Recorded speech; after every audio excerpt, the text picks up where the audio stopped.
Hello and welcome to ITim number 7. I'm your host Tim Sarley, and today we have a Christmas special for you. Today we're here at GV Hydraulink in Shepparton, and I'm here with my old friend Angelo Poppa. How are you, mate? Tim, how are you, mate? Very well, thank you. Been a long time. Now the reason why I wanted to interview Angie is because he brings a lot of passion. If anybody knows Angie, he walks into the room and it lights up the room. He's got a lot of passion for people, sport. He likes his cycling, and he's also got a lot of passion for business. So today I want to hear about all this from Ange. And so, Ange, for those of you who don't know you, tell us a little bit about yourself. I'm Angelo Poppa. I'm Managing Director of GV Hydraulink. Me and my wife have been in business just over 15 years now, and we enjoy what we do. It's like everything has moments, but the majority of the time it's quite pleasurable to work in our own business and grow our business to make it successful as today. Yeah. Yes. Now, I first met you back when I was first left school and started the workforce, and you were working at Telford's Building Systems at the time. Yeah. And I walked into the room, and it was my very first day. My boss introduced me to you, and you started yelling at me at full noise. And you said that before you did that to me to try and test me out, or test the new people out to see what they're made of. Can you tell us a bit about that? Exactly right. Yeah, I tend to have a bit of a habit of doing that there just to see how people react and how they respond. You know what I mean? Like if you can tell whether they're intimidated or if they're go-getters and they're sort of willing to have a go, they'll answer you back with some good questions and give you some cheek back. And to me, that sort of ticks the boxes. I think, well, you know, this person's got something in him. He's not intimidated. He speaks his voice and his opinion, which is. I do that quite often, quite regular, just to see what a person's like on initial greeting. Yeah. And 90% of the time, we've always come out to have great relationships, working relationships, or other people relationships. Well, you still talk to me after 20 odd years, so I must have said something right that day. Well. So you left school at year 10, was that right? Yes, Form 4 as they used to say, and as it is, year 10. How can I say it? Obviously being from an ethnic background, being first generation Australian, so you know there was language barriers there at home and at school. So I did struggle through school through my last year of Form 4 year 10. Yeah. You weren't passionate about school, but you were saying that you were passionate about making things. Yes. And in, what do they call it, metalwork back then, didn't they? Yeah, metalworking.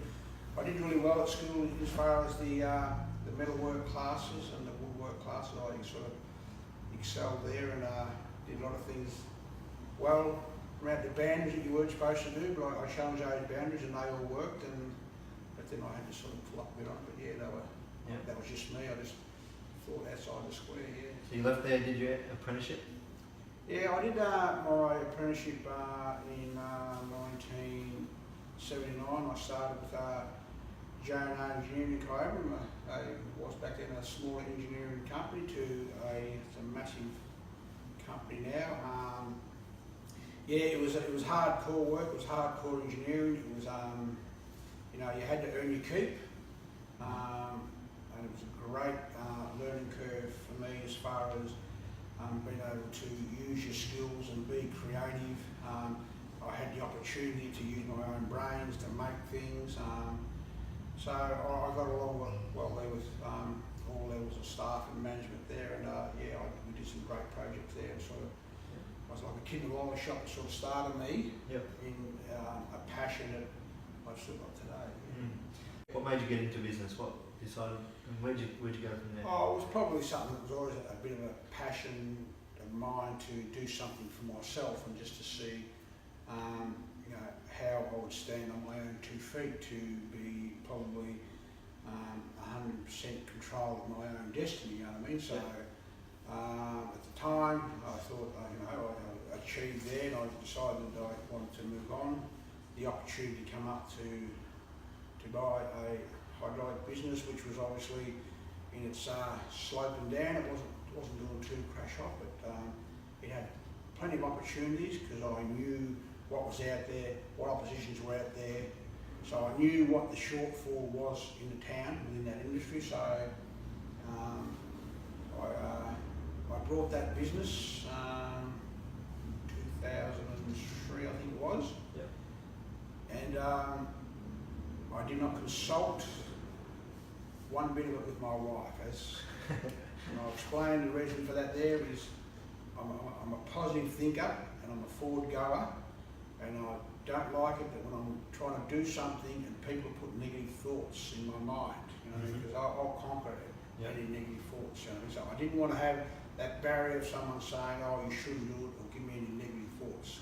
So it's interesting that you say that, because a lot of the times people in business, or if someone wants to do something, it's most of the time the people that they're closest with, their mum, their dad, their wife, their kids, or someone is always saying, no, that won't work, Ange. That won't, you know, that, I don't know, that won't work, or...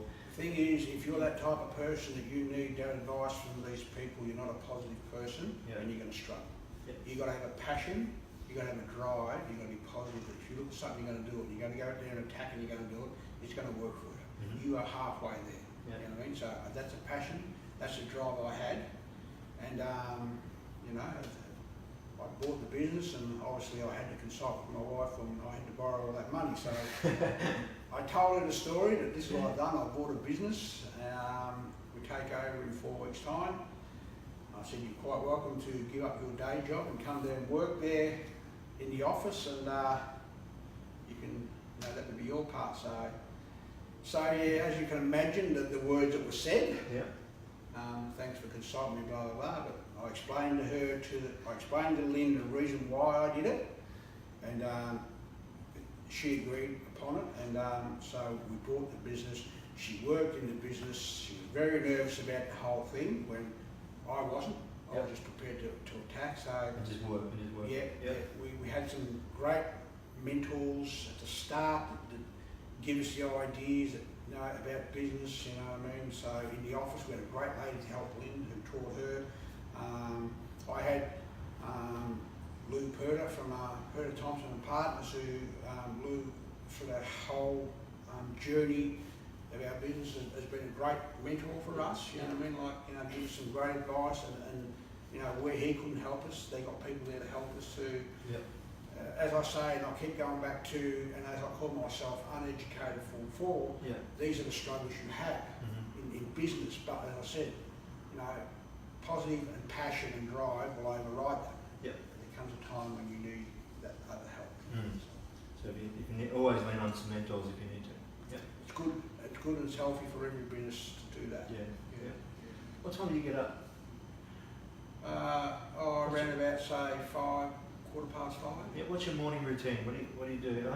And the reason why I ask that is more business owners that I talk to, a lot of mostly the successful ones are early risers, and sort of around the 5:30 mark.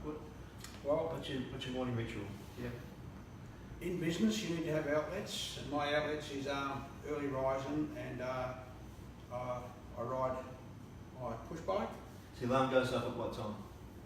The alarm goes off at most of the time at 5:10. Bright-eyed and bushy-tailed.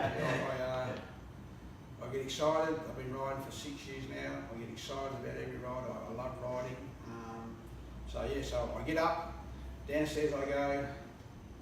I have a Barocca with a glass of water, put my gear on, and I'm out the door, and I'm ready to attack. So I really enjoy it. I ride with, I have ridden with multiple groups, all the groups, and I get very vocal in a jovial way with all the group. But lately I've been riding a bit with the group, I think the Quarterbeans, I think they're called. There's a couple of guys in there that sort of reckon their guns, and every day I ride with them. I try to give them a run for their money, but they just keep attacking me. But that's the same thing. I don't give up. I attack every sprint where I can. Can you relate a bit of times when you're on the bike to business as well, like the challenges that you have on the road with business? Well, it's a great outlet as far as starting the day. You're hyped, you're going. You know what I mean? You sort of you know, you become, I suppose, you know, attached to the groups, and you know, and then you start talking. You know, sometimes you start talking a bit of business when it's a bit casual. You know what I mean? When you're out the back, yes. I once had something. I used to ride a bit of bikes as well. I thought it was a bit too dangerous, so I stopped doing that. But somebody once said to me that riding a bike is very similar to life, and that you see the people at the front of the pack doing a lot of the work and being the workhorses, and then there's the people at the back who are just will hang on and just go for the ride. Yep. So there's the people that pave the way, and there's the people that follow the path. Yep. And I found that really interesting with business as well, and business owners, that you find that those people who have got businesses, you'll find them working and doing their share at the front. That's right. And that was just one sort of thing that I noticed, that you know, in those packs that you do sort of see that culture.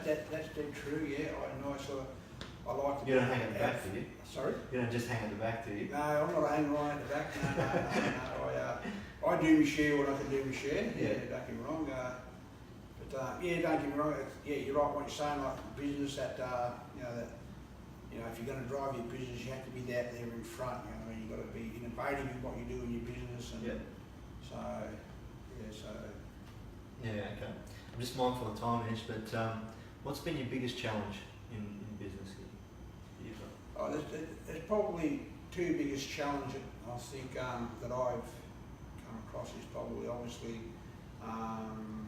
education in the way that if I had been a bit more educated, some things might have been a bit easier. You know what I mean? If we're managed and we've got through it all fine. Don't get me wrong. You know what I mean? And also, is probably staff, managing your staff at a good level. You know what I mean? You've got to work out your staff, you've got to work out your good people, the ones that are no good. Sometimes you think they're good, you know what I mean? You have to try to get rid of them, just because if they're not a positive person and they don't work as a team and help you drive the business and help you drive the rest of the workers, you're best off to move that bad spoke out of the hub. It doesn't matter how good you think they are, it's another team player. So people is a big thing in your business. The right key people. And what's your number one tip for those who are aspiring to be business owners out there, or are business owners out there, that you can add some tip with? Just a number one business tip. Well, my tip is you have to find that right that work-home balanced lifestyle, and it's very, very important that if you're married, you obviously got a wife that doesn't work in your business, and you got kids. You've got to make sure that you dedicate good quality time to them too.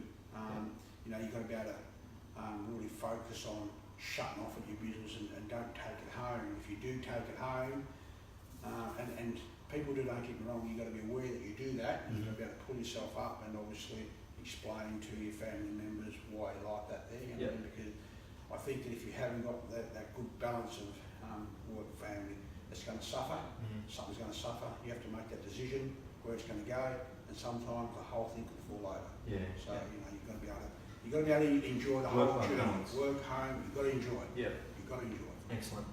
All right, well, thanks very much, mate. Thank you for your time. It's been appreciated. You had the Christmas special, you got the Christmas tree flash. We ride the Christmas special. We always got specials, but we like to have a bit of a Christmas spirit in our workplace. So creates good culture. So Merry Christmas to all. Thanks for hanging in there. It's been great start to or end of 2018, and we'll be back in 2019 with a lot more of the items to come. Thanks very much.